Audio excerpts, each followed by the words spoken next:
All right, let's talk about this week.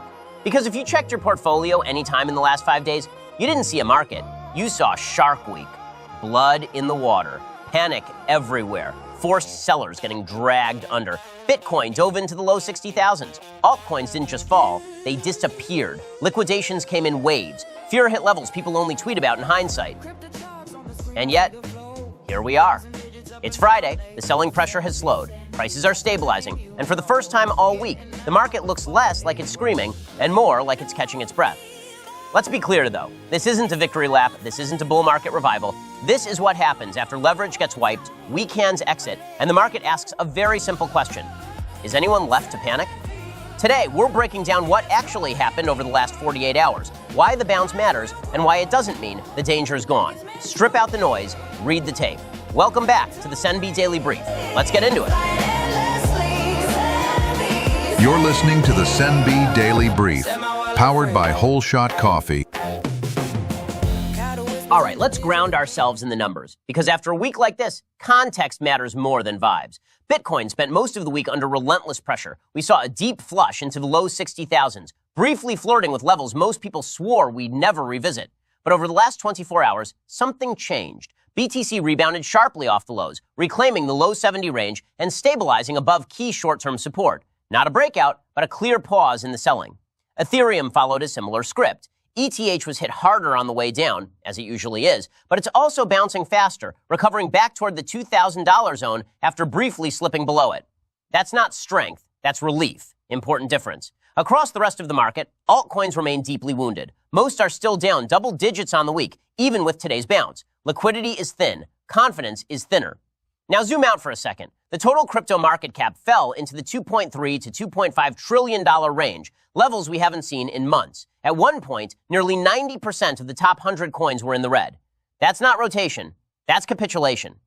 Bitcoin dominance continues to grind higher, sitting near 59%. That tells you exactly what kind of market this is. When fear spikes, capital doesn't get creative, it hides.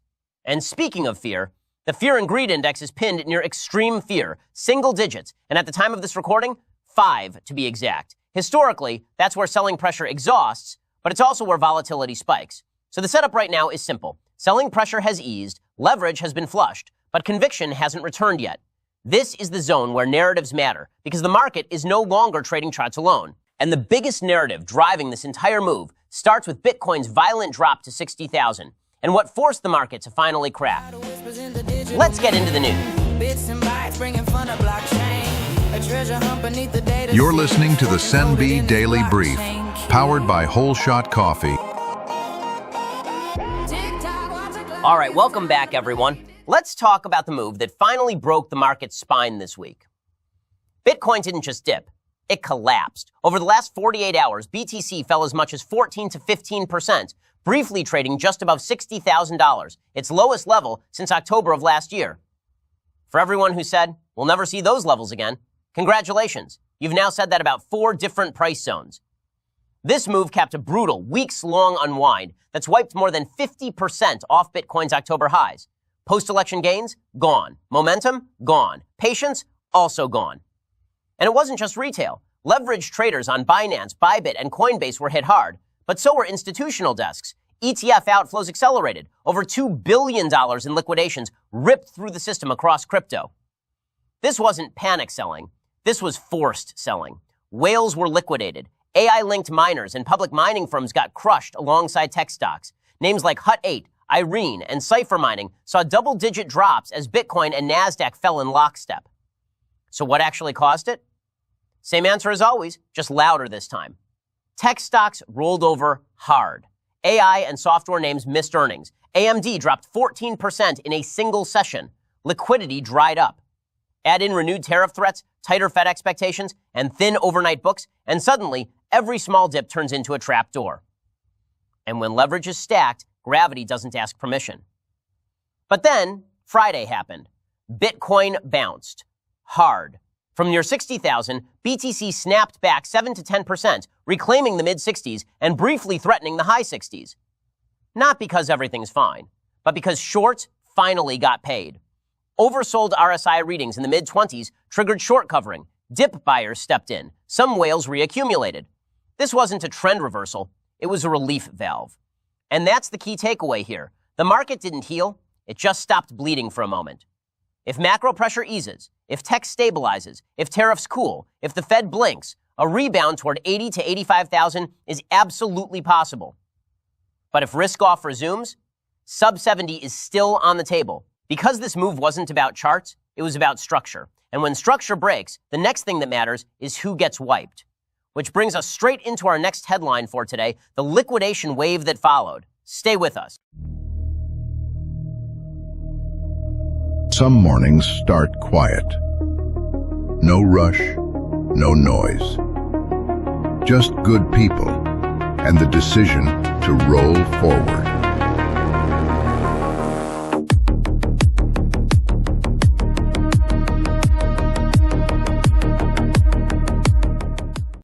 And we're back. If Bitcoin's drop was the skid, this was the full flip. Over the last 48 hours, the entire crypto market bled hard. Total market capitalization sank into the 2.3 to 2.5 trillion range, levels we haven't seen in months. And this wasn't selective. 90 of the top 100 coins were in the red, most of them down double digits. No rotation, no hiding place. Volume tells you everything. Trading activity exploded to between $216 and $356 billion, the highest we've seen in months. That's not casual selling. That's capitulation. Who got hit? A lot of people. Again, between 270,000 and 335,000 traders wiped out, mostly retail longs running leverage on Binance, Bybit, and OKX. And once again, Maki Brother managed to make the highlight reel, north of $120 million gone. Institutions didn't panic. They hedged. Some even quietly bought. Retail absorbed the shock. What actually happened under the hood? Liquidations came in waves. Single 24-hour windows saw anywhere from $680 million to $2.5 billion wiped out, making this one of the 10 largest liquidation events ever recorded. Longs dominated. Ethereum led the damage with roughly $960 million liquidated. Bitcoin followed with around $679 million. Solana added another $160 plus million. This wasn't fear selling. It was margin math.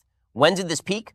The worst of it hit between January 29th and February 2nd, then intensified again February 3rd through 5th. By today, February 6th, daily liquidations have cooled to roughly 500 million. Cooled is doing a lot of work in that sentence. Where did it happen? Asia had the exchanges process the bulk of the damage. Binance and Bybit's Singapore hubs alone handled about 60% of the flow. South Korea's leverage culture amplified the move, while U.S. desks processed institutional hedging through Coinbase. This wasn't regional, it was global. Why did it get this bad? Same recipe, just at scale.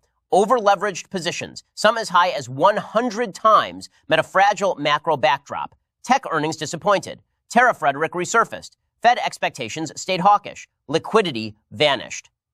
Algorithms don't debate narratives. They liquidate. Crypto quant data shows entity-adjusted realized losses for Bitcoin alone hitting $3.2 billion on February 5th. That's not retail whining. That's real capital exiting at a loss. So where does this leave us? Short term, leverage has finally come down. Open interest is lower by more than 20%. That matters. Cleaner positioning creates room for rebounds if inflows return. But another macro shock?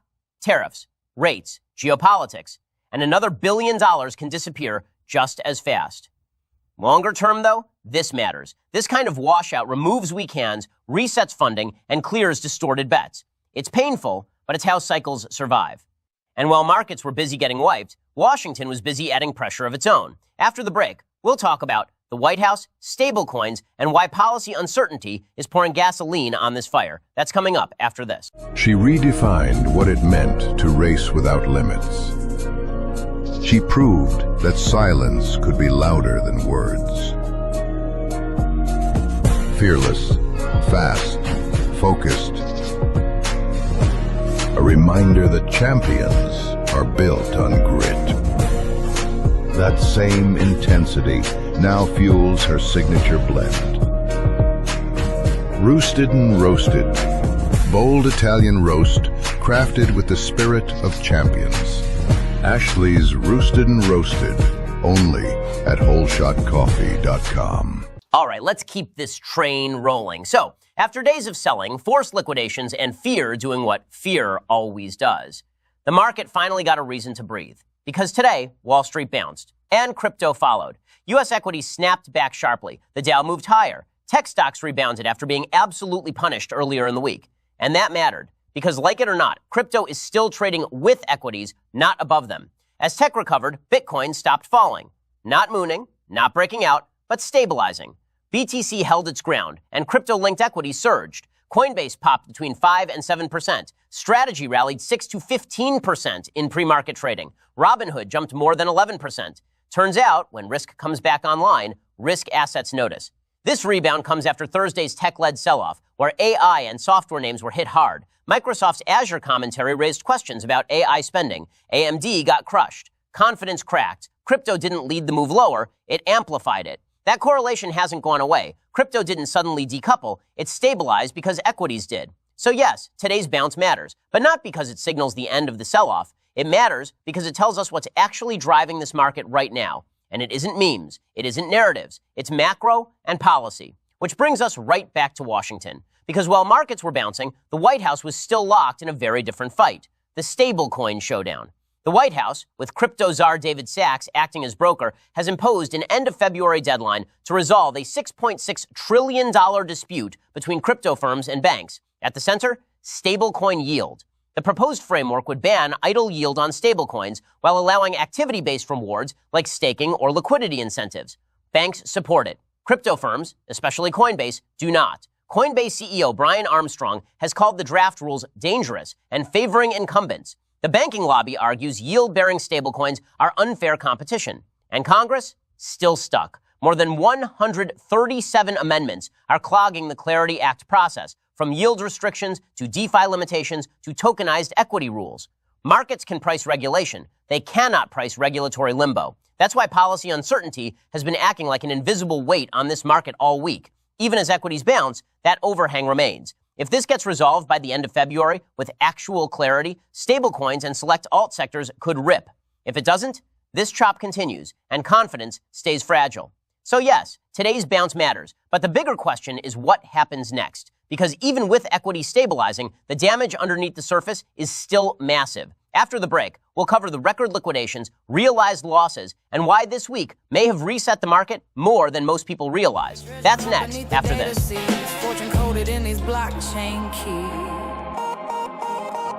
You're listening to the SENB Daily Brief, powered by Whole Shot Coffee. All right, and we're back. Now, if the bounce in equities gave the market oxygen, this is the autopsy. Because beneath the stabilization, the damage this week was historic.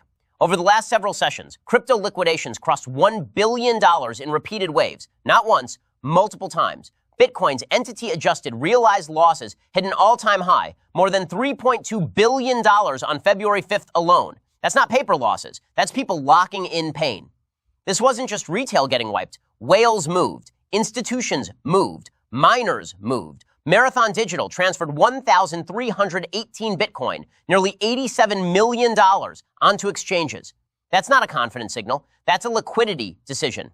At the same time, spot ETFs bled capital. Bitcoin ETFs saw between $430 and $540 million in outflows. Ethereum ETFs lost another $79 to $80 million.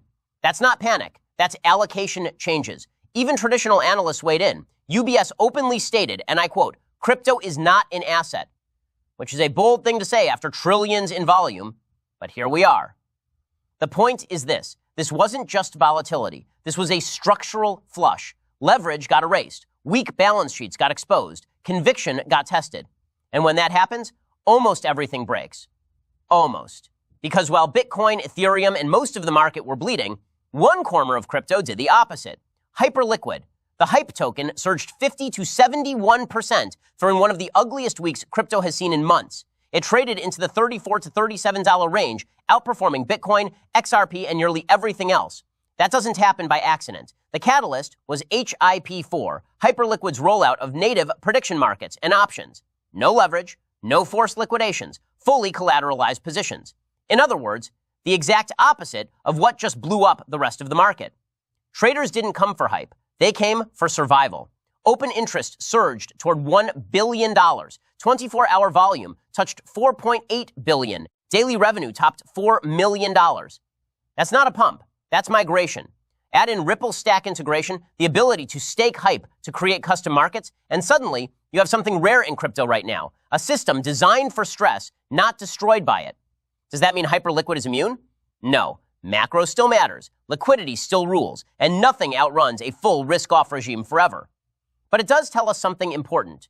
This wasn't just a market crash. It was a filter, and some designs passed the test. Which brings us to the last question we have to answer today. Because if leverage got wiped, capital rotated, and miners are under pressure, what does that say about where Bitcoin itself is headed next? After the break, we'll look at mining stress, block times, and whether this drawdown is closer to a bottom than it looks. Covering it all after this. Monday morning starts here, coffee in hand, ready for the grind. Leaving the bike behind, chasing the week ahead. Fueled by the passion to ride and the coffee that gets us there.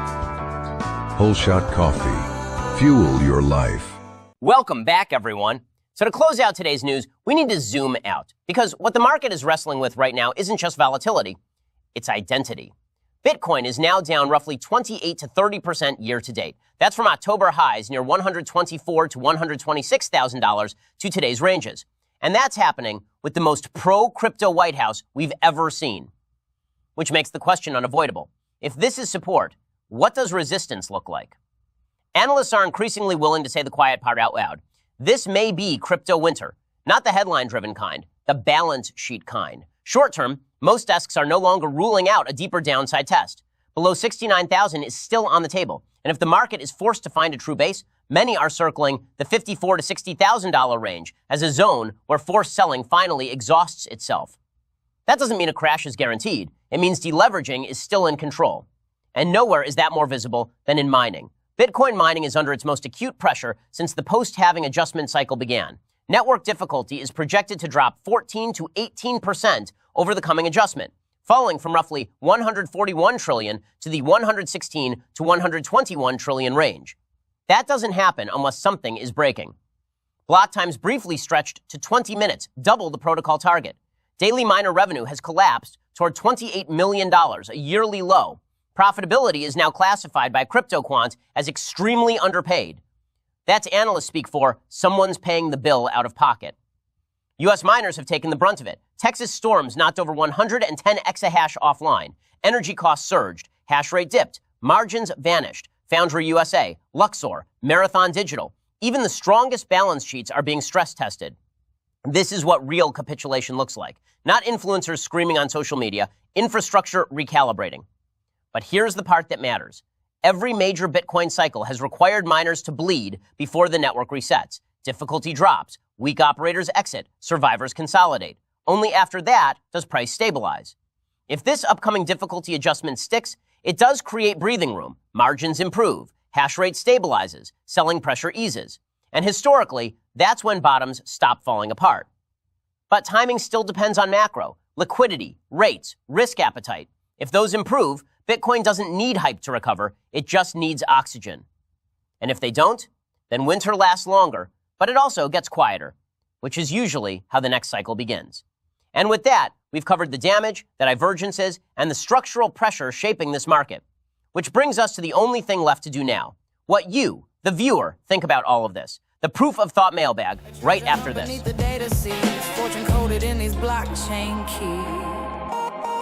You're listening to the SENB Daily Brief, powered by Whole Shot Coffee.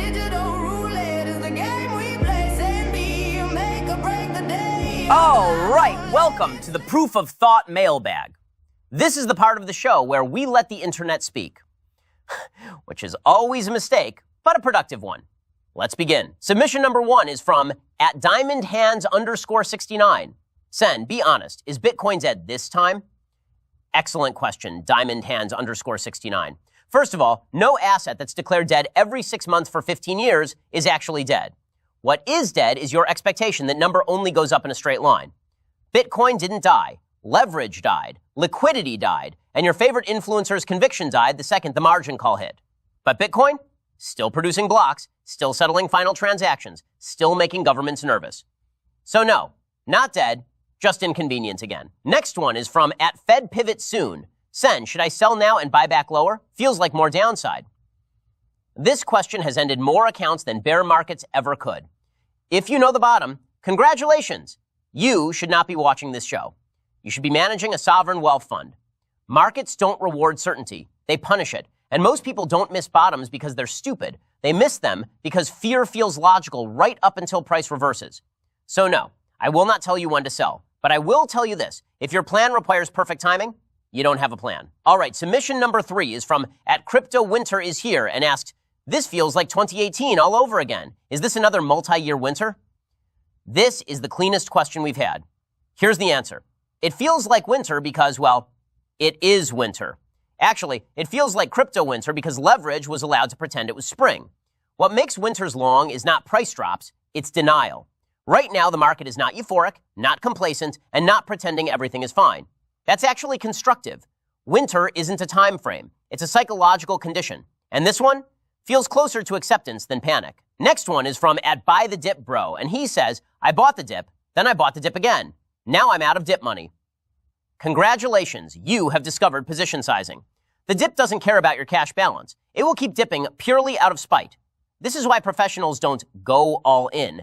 They scale, they survive, and they wait for confirmation.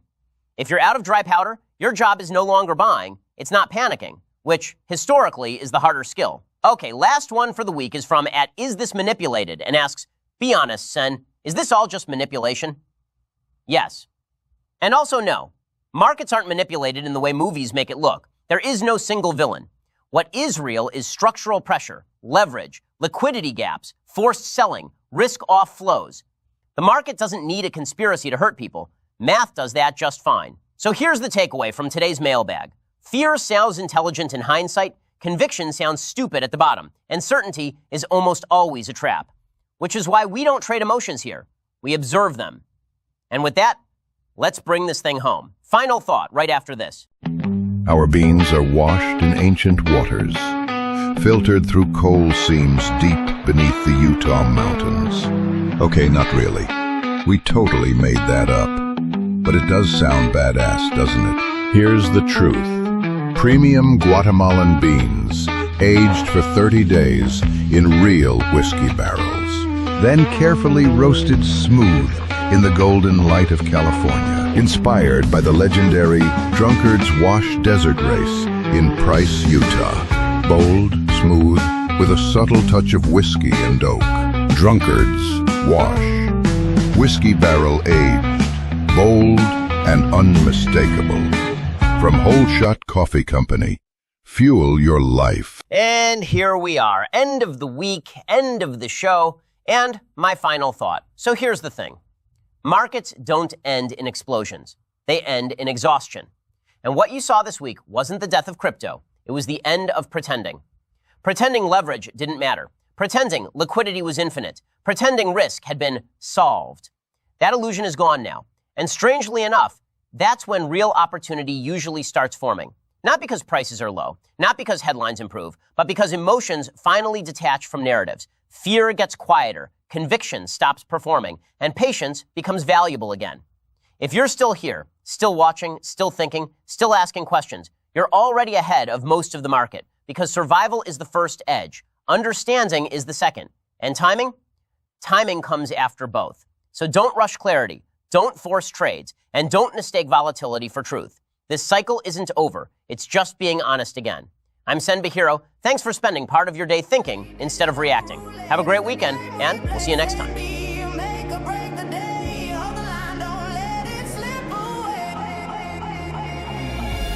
The SENB Daily Brief is a production of Sen B'Hiro Media in collaboration with Whole Shot Coffee, coffee that fuels champions. Written and hosted by yours truly, Sen B'Hiro. Production, editing, and scheduling handled by Maya Valencia, who somehow keeps me on time, caffeinated, and occasionally polite. Original theme music composed and produced by Paul Hahn, the community legend whose beats hit harder than a Fed rate hike. Research support provided by the SENB community. Proof that sarcasm and spreadsheets can coexist. For more shows, merch, and on-chain chaos, visit senbhiromedia.com. Thanks for tuning in. Stay caffeinated. And remember, if it's not in the brief, it probably wasn't bullish anyway.